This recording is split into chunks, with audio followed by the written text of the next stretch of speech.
Hello students, अस्सलाम वालेकुम। उम्मीद है कि आप सब लोग ठीक होंगे। चलिए स्टार्ट करते हैं आज का जो हमारा लेक्चर है उसको। लास्ट लेक्चर में मैंने आपको बताया था, प्रेजेंट इंडेफिनिट, पास्ट इंडेफिनिट और जो फ्यूचर इंडेफिनिट है ना, उसके पॉजिटिव सेंटेंसेस कैसे बनाने हैं वो मैंने आपको बताया था कि आप उसके पॉजिटिव सेंटेंसेस कैसे बनाओगे। आज मैं आपको बताऊंगी कि प्रेजेंट इंडेफिनिट, पास्ट इंडेफिनिट और फ्यूचर इंडेफिनिट के आप लोग नेगेटिव सेंटेंसेस जो है ना वो किस तरह बनाओगे। मैं आपको पहले बता चुकी कि सेंटेंसेस जो है ना टेंस में वो 3 टाइप्स के होते हैं। एक होते हैं आपके पॉजिटिव सेंटेंसेस जिसे पॉजिटिव कहते हैं, अफर्मेटिव कहते हैं और सिंपल सेंटेंस भी कहते हैं। और सेकंड आपके होते हैं नेगेटिव सेंटेंसेस, यानी कि मनफी सेंटेंसेस, जो नहीं वाले सेंटेंसेस होते हैं जिसमें आप इनकार करते हो किसी चीज़ का कि मैं ये नहीं कर सकता, मैं ये नहीं करता, एक्सेट्रा एक्सेट्रा। एक वो सेंटेंसेस और एक आपके हो गए नेक्स्ट इंटरोगेटिव, यानी कि क्वेश्चन वाले सेंटेंसेस जिसमें आप किसी से जो है क्वेश्चन पूछते हो। ये 3 टाइप्स के सेंटेंसेस होते हैं जिसको ना आपने ट्रांसलेट करना होता है इन इंग्लिश में इन इंग्लिश। तो यहाँ पे आपको प्रेजेंट इंडेफिनिट, पास्ट इंडेफिनिट और फ्यूचर इंडेफिनिट के जो नेगेटिव सेंटेंसेस है ना उसको आपने कैसे ट्रांसलेट करना है वो आज आपको बताऊंगी। सबसे पहले प्रेजेंट इंडेफिनिट। प्रेजेंट इंडेफिनिट के पॉजिटिव सेंटेंसेस में आपने उसका डू और मैंने आपको कहा था कि पॉजिटिव सेंटेंसेस में इसका हेल्पिंग वर्ब जो है ना वो यूज नहीं होता, लेकिन जो प्रेजेंट इंडेफिनिट के नेगेटिव सेंटेंसेस हैं और इंटरोगेटिव सेंटेंसेस है ना उसमें जो आप हेल्पिंग वर्ब है ना उसका यूज करोगे आप लोग। और प्रेजेंट इंडेफिनिट के कौन से हेल्पिंग वर्ब है, इसके डू और डज। डू आपने डज आपने किसके साथ लगाना है, ही, शी, इट, सिंगल नेम होगा जो भी, यानी कि ऐसे सेंटेंस जो कि आपके ही से, शी से, इट से या फिर सिंगल नेम से, उनसे जो भी सेंटेंस स्टार्ट होंगे ना उसके साथ आप कौन सा हेल्पिंग वर्ब लगाओगे, डज का। और जो सेंटेंस आपके आई, वी, यू, दे या फिर प्लूरल कहते हैं एक से ज़्यादा नाम को या एक से ज़्यादा चीज़ों को, तो उसके साथ आप कौन सा हेल्पिंग वर्ब लगाओगे, डू। तो ये हेल्पिंग वर्ब आपने प्रेजेंट इंडेफिनिट के ये 2 हेल्पिंग वर्ब्स हैं वो आपने यूज़ करने हैं। उसके अलावा इसका बनाने का मेथड वही लास्ट जो आपको पॉजिटिव सेंटेंसेस करवाए थे वही है। सबसे पहले सब्जेक्ट, उसके बाद फिर यहाँ पे हेल्पिंग वर्ब ऐड हो जाएगा। इसके पॉजिटिव सेंटेंसेस में हेल्पिंग वर्ब नहीं था, सब्जेक्ट के बाद डायरेक्ट वर्ब था, लेकिन इसके नेगेटिव सेंटेंसेस में जो है ना वो इसका सब्जेक्ट उसके बाद हेल्पिंग वर्ब यूज़ करोगे आप। यहाँ पे राइट कर देती हूँ। सबसे पहले आप subject plus helping verb plus verb और फिर उसके बाद ऑब्जेक्ट। इसके बनाने का मेथड ये है, सबसे पहले सब्जेक्ट है, हेल्पिंग वर्ब, उसके बाद वर्ब और फिर उसके बाद ऑब्जेक्ट। तो ये मेथड है। चलिए स्टार्ट करते हैं इसके नेगेटिव सेंटेंसेस। सबसे फर्स्ट वाला जो सेंटेंस है वो आपका वो पियानो नहीं बजाता। अब यहाँ पे है बजाता, तेलिखता से तो आपको पता चला कि ये इंडेफिनिट का सेंटेंस है, लेकिन यहाँ पे ये सेंटेंस किससे, अलिफ पे ख़त्म है। तो आप इससे ये मत समझिएगा कि ये सेंटेंस जो है वो आपके पास्ट इंडेफिनिट का सेंटेंस है, क्योंकि इसके लास्ट वाला वर्ड जो है ना वो ते अलिफ ता है। पास्ट इंडेफिनिट में अकेला जो छोटी है अलिफ या फिर बड़ी है जो इस तरह के वर्ड है ना वो आएंगे। आपके ते अलिफ ता, ते बड़ी ते, इस तरह के वर्ड्स नहीं आते आपके पास्ट इंडेफिनिट में। जब भी आपका सिर्फ ते अलिफ ता, ते छोटी ती या फिर ते बड़ी ते, इस तरह के वर्ड पे आपका सेंटेंस जो है ना वो एंड होगा ना, तो उस सेंटेंस से वो कौन सा सेंटेंस होगा, आपका प्रेजेंट इंडेफिनिट का सेंटेंस। तो वो पियानो नहीं बजाता, बजाता मतलब वो पियानो नहीं बजाता है। तो ही डज, वो बजाता लड़का है तो उसके लिए क्या यूज करेंगे हम लोग, ही के साथ कौन सा हेल्पिंग वर्ब बताया था मैंने, डज वाला। ही, शी, इट के साथ कौन सा हेल्पिंग वर्ब लगेगा, डज। तो ही डज, डज के बाद क्या लगाओगे आप, नॉट। ही डज नॉट बजाना, बजाना पियानो बजाने के लिए प्ले का वर्ड यूज करते हो आप। He does not play the piano. तो सेकंड वन है वो एक दुकान नहीं चलाता। वो यहाँ पे भी एक मेल मर्द का नेम है, लड़के का जिक्र है, तो वो एक दुकान नहीं चलाता, तो वो ही फिर उसके बाद वही again does not, he does not run a shop. Third है आपका वो झूठ नहीं बोलती। अब यहाँ पे लड़की है तो लड़की के लिए जब वो का वर्ड यूज होगा तो उसके लिए आप कौन सा वर्ड यूज करोगे, शी। शी के साथ कौन सा हेल्पिंग वर्ब बताया था मैंने, डज। शी के साथ ही, शी, इट या फिर सिंगल नेम के साथ आप डज वाला हेल्पिंग वर्ब यूज करोगे। शी डज नॉट, झूठ बोलना की इंग्लिश होती है tell a lie. She does not tell a lie. Fourth पे आपका ये मुर्गियां अंडे नहीं देती, दी हेन्स, यहाँ पे दे ये के लिए वैसे कॉमन जो होता है वो वर्ड आप दिस का वर्ड यूज करते हो, लेकिन यहाँ पे हमने दिस नहीं यूज किया क्योंकि यहाँ पे है कि ये मुर्गियाँ, यानी कि वहाँ पे काफ़ी सारी मुर्गियाँ हैं, उन मुर्गियों में से ना किसी चंद एक मुर्गियों की तरफ ना वो इशारा करके कह रहा है कि ये मुर्गियाँ जो है ना, ये मुर्गियाँ अंडे नहीं देती, बाकी मुर्गियाँ जो है वो अंडे देती हैं। तो जब इस तरह के सेंटेंस आ जाए ना, क्योंकि उसकी सेंस को भी समझने की ज़रूरत होती है आपको सेंटेंस बनाते वक्त, तो इसकी सेंस को ये है कि जब वहाँ पे काफ़ी सारी मुर्गियाँ हैं और उन चंद मुर्गियों में से ना, उन काफ़ी सारी में से चंद एक मुर्गियाँ जो है वो अंडे नहीं देती, तो उसकी तरफ पॉइंट आउट करके वो कहते हैं कि ये मुर्गियाँ जो है ना ये अंडे नहीं देती। जब इस तरह पॉइंट आउट करके कोई बात कही जाए ना, यानी कि काफ़ी सारी चीज़ों में से किसी स्पेसिफिक किसी खास चीज़ को पॉइंट आउट उसकी तरफ इशारा किया जाए, तो उसके लिए आप दी का वर्ड यूज़ करोगे इसके साथ। द हेन, दी हेन्स, ये मुर्गियाँ, दी हेन्स, हैंड्स क्योंकि प्लूरल है, सिंगुलर नहीं है, प्लूरल है, तो प्लूरल के साथ में आपको क्या होता है कि अगर आई, हुई, यू, दे या फिर प्लूरल एक से ज़्यादा हो तो उसके साथ आप कौन सा हेल्पिंग वर्ब यूज़ करोगे, डू का। तो दी हैंड्स डू नॉट, अंडे देना की इंग्लिश होती है lay eggs, the hands do not lay eggs. Next है हम अपने माँ बाप की नाफरमानी नहीं करते, हम की क्या इंग्लिश होती है वी के साथ आप कौन सा हेल्पिंग वर्ब लगाओगे, डू, वी डू नॉट, नाफरमानी की इंग्लिश होती है disobey, we do not disobey our parents, हमारे जो वालिदैन है ना माँ बाप, उसका आवर पेरेंट्स, हमारे अपने माँ बाप, we do not disobey our parents. तो ये आपके हो गए नेगेटिव सेंटेंसेस इसके प्रेजेंट इंडेफिनिट के। First form of verb use करनी है आपने, इनके जो सेंटेंसेस इसमें जो फर्स्ट फॉर्म ऑफ यूब है ना, फर्स्ट फॉर्म का यूज़ है उसके साथ आप एस ई एस या इस तरह का जो एडिशन है वो नहीं करोगे। एस ई एस वो आपने जस्ट इसके पॉजिटिव जो सिंपल सेंटेंसेस है ना उसमें आपने वो चेंजिंग करनी थी। उसके अलावा इसके ना तो नेगेटिव सेंटेंसेस में और ना ही इंटरोगेटिव सेंटेंसेस में आप उस तरह की कोई भी चेंजेस करोगे। इसमें सिर्फ आपने सिंपल जो है वो एक मतलब सिंपल आपने फर्स्ट फॉर्म लगा देनी है, उसके अलावा और कुछ भी नहीं करना और हेल्पिंग वर्ब लगा देना। इसी तरह नेक्स्ट आ जाते हैं पास्ट इंडेफिनिट के सेंटेंसेस। तो इसका हेल्पिंग वर्ब जो है ना वो आपका एक ही हेल्पिंग वर्ब है और वो है डिड।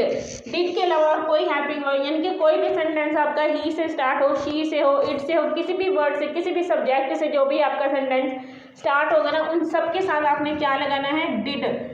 तो यहाँ पे स्टार्ट करते हैं कि वो नहीं मुस्कुराई, शी यही नहीं मुस्कुराई, वो नहीं मुस्कुराई से पता चलता है कि वो क्या है, लड़की है। तो लड़की के लिए क्यों कौन सा वर्ड यूज़ करेंगे हम लोग, शी हेल्पिंग वर्ब आपका कौन सा है, डिड। शी डिड नॉट, क्योंकि नफी वाले नहीं वाले सेंटेंस में तो नॉट आपने हेल्पिंग वर्ब के बाद नॉट लाजमी लगाना है।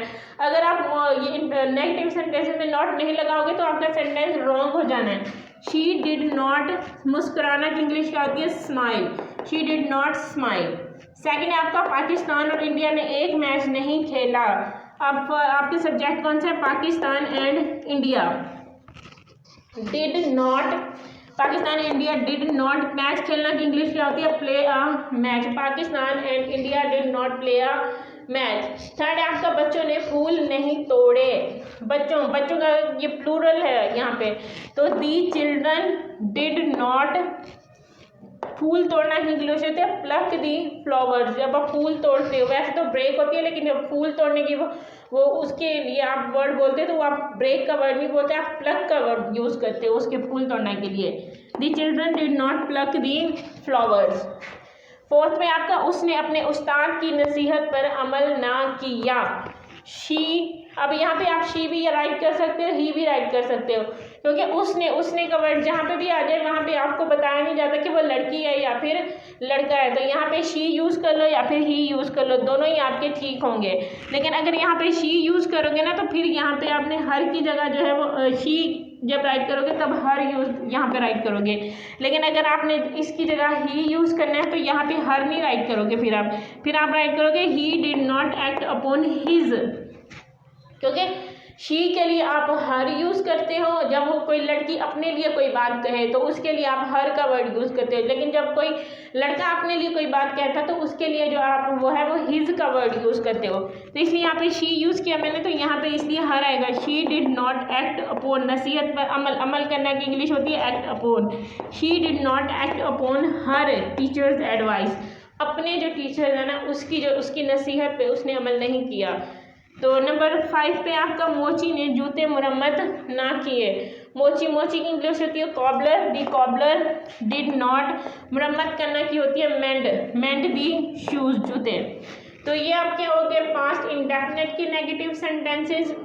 इसमें भी आप जब नेगेटिव पास्ट इंडेफिनिट की जब हमने पॉजिटिव सेंटेंसेस बनाए थे तो उसमें हमने क्या यूज़ किया था, सेकंड फॉर्म ऑफ वर्ब। यानी कि इसके पॉजिटिव सेंटेंसेस में आपने कौन सी वर्ब की फॉर्म यूज़ की थी, सेकंड। लेकिन जब आप इसके नेगेटिव बनाओगे ना उसमें आपने सेकंड फॉर्म नहीं यूज़ करनी, उसमें आपने फर्स्ट फॉर्म यूज़ करनी। जैसे यहाँ पे है प्ले, यहाँ पे है स्माइल, तो प्लक, ये इस तरह ये आपको फर्स्ट फॉर्म। और इसके नेगेटिव सेंटेंसेस में पास्ट इंडेफिनिट के जो नेगेटिव सेंटेंसेस होंगे और जो इंटरोगेटिव सेंटेंसेस होंगे उसमें आपने फर्स्ट फॉर्म ऑफ यूज़ करनी है, उसमें सेकंड फॉर्म यूज़ नहीं करनी।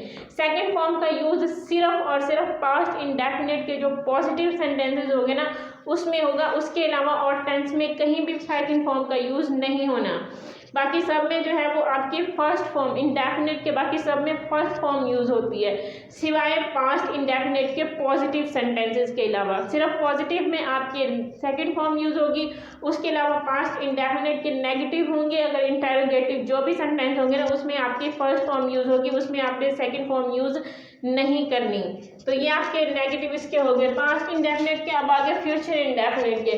फ्यूचर इंडेफिनिट के हेल्पिंग वर्ब आपको ऑलरेडी बता चुकी हूँ लास्ट लेक्चर में कि उसके कौन से हैं। पॉजिटिव सेंटेंसेस में भी आपको करवाए थे कि शेल और विल, उसके 2 हेल्पिंग वर्ब्स है। शेल की जो यूज़ कहाँ पे होता है, विल का यूज़ ये भी आपको बता चुकी हूँ। शेल का जो वर्ड है वो आप किसके साथ, जो भी सेंटेंस आपके आई के साथ या फिर वी के साथ, इनसे के साथ स्टार्ट होंगे ना, इन सब्जेक्ट के साथ, उसके साथ आप शेल लगाओगे और बाकी सबके साथ आप क्या लगाओगे, विल।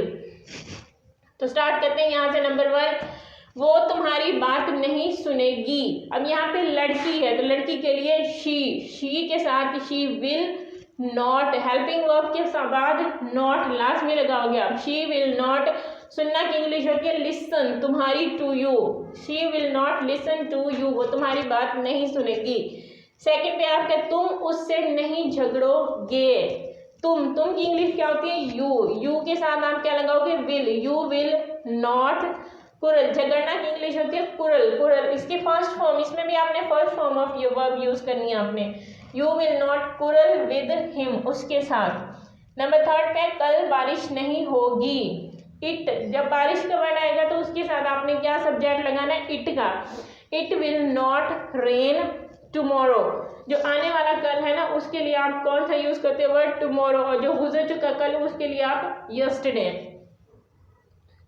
नंबर 4 पे आपका है तुलबा चिड़ियाघर नहीं जाएंगे। The students will not visit दी जू। जब आप किसी जगह की सैर करने के लिए जाते हैं, क्योंकि चिड़ियाघर हो गए, पार्क हो गए, इस तरह की जो भी चीज़ें होती है ना उसकी आप सैर करने के लिए जाते हो, तो उसके लिए हम विजिट का वर्ड, अब उसके लिए उर्दू में जाना भी लिखा होगा ना तब भी आप इंग्लिश में जब उसको ट्रांसलेट करोगे ना तो विजिट का वर्ड यूज़ करोगे। विजिट का मतलब होता है सैर के लिए जाना, सैर करना। तो इसलिए यहाँ पे हम लोग विजिट का जो वर्ब है ना वो विजिट यूज़ करेंगे। The students will not visit दी जू कहते हैं चिड़ियाघर को। नंबर 5 पे है वो मेरी चुगली नहीं करेगी। अब यहाँ पे लड़की है तो शी विल नॉट, चुगली का नाम, चुगली की इंग्लिश होती है backbite. She will not backbite me, वो मेरी चुगली नहीं करेगी। तो ये आपके हो गए इसके नेगेटिव सेंटेंसेस फ्यूचर इंडेफिनिट के। आपको पॉजिटिव सेंटेंसेस करवा चुके हैं, नेगेटिव सेंटेंसेस भी हो गए। इंशाल्लाह आप नेक्स्ट लेक्चर में आपको जो है वो इसके इंटरोगेटिव, इसके जो क्वेश्चन वाले सेंटेंसेस है ना वो आप किस तरह बनाओगे, उसको कैसे करना है वो इंशाल्लाह आपको बताऊंगी मैं। तो आई थिंक आपको ये सेंटेंस जो है वो समझ आ चुकी होगी कि इनको नेगेटिव जो है वो आपने किस तरह बनाना है। हेल्पिंग वर्ब के बाद आपने नॉट का यूज़, जो आपके नेगेटिव सेंटेंसेस है ना उसमें हेल्पिंग वर्ब के बाद आपने नॉट का यूज़ लाजमी करना है। अगर आप नॉट नहीं लगाओगे तो आपका जो सेंटेंस है वो रॉन्ग हो जाना है, उसके 0 मार्क्स मिलने हैं आपको।